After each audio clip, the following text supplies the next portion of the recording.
Hello and welcome to Appetite for Distraction, the mobile game show that takes the App Store out on a hot date and seduces its way into her tender, application-filled loins. I'm Johnny Chiodini. And I'm Mark Walton. Coming up on today's show.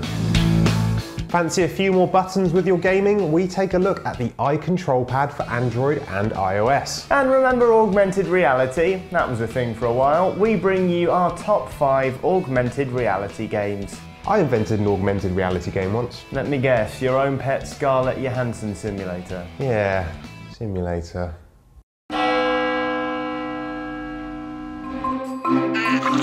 While Android and iOS may have ushered in a new era of easily accessible fun and innovative games, sometimes a touchscreen just isn't going to cut it for more traditional gaming experiences. That's where the iControlPad comes in. It's a Bluetooth-based controller you can use with iOS and Android devices, giving you access to a D-pad, real buttons and dual analog sticks. Suck on that, PSP!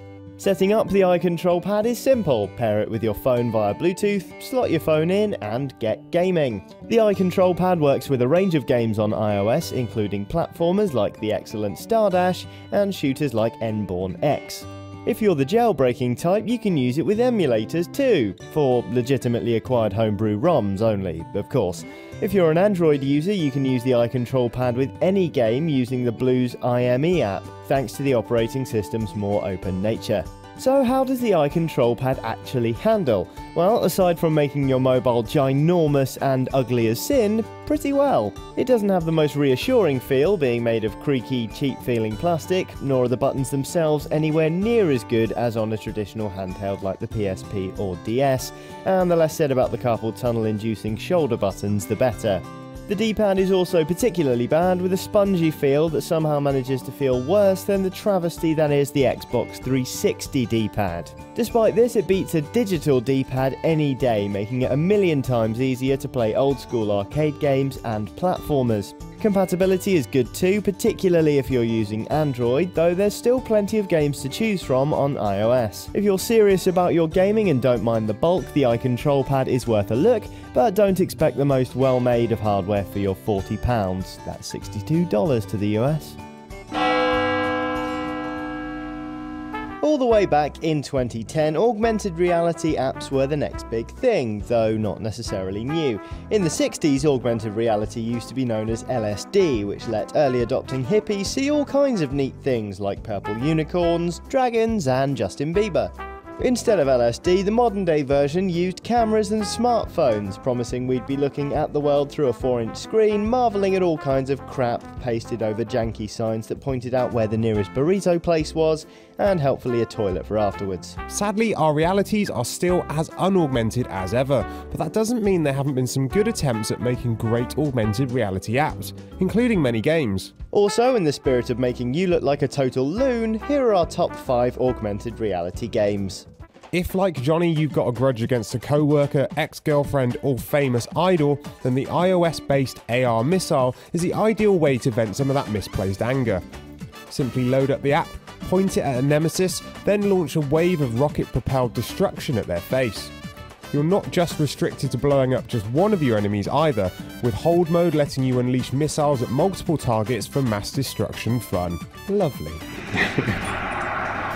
If you'd rather vent your anger at virtual objects rather than your friends, check out Star Wars Falcon Gunner from THQ on iOS. Based on the famous pod shooting scene from A New Hope, you take on waves of enemy TIE fighters that have suddenly started cropping up around your workplace.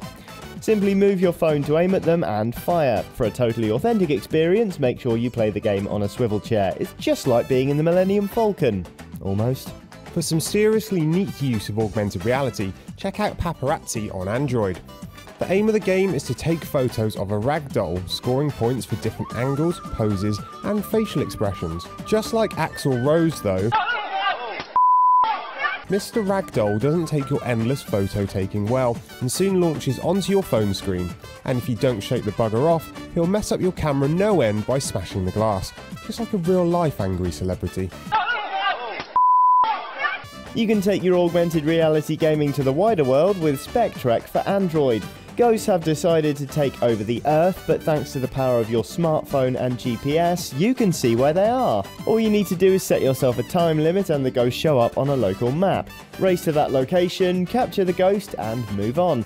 There are hidden objects to discover too, and if a ghost decides to place itself in the middle of a construction site, the ghost horn lets you scare it on to a more suitable location. Ghostbusters!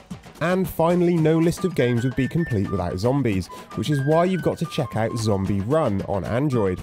If you're finding your daily commute a bit of a bore, Zombie Run lets you pretend that you're living in a zombie-infested town. Using your phone's GPS, zombies are populated on a local map, and it's your job to try and avoid them while on your travels. You can change the speed of each zombie and their population density if you fancy making things extra tricky for yourself. Just don't try to tell passers-by there's a zombie attack happening. You might get some funny looks. That's it from us, folks, but don't forget to tune in next Wednesday for your weekly download update. In the meantime, don't forget to subscribe to the show on iTunes and YouTube using the handy links below. See you next time.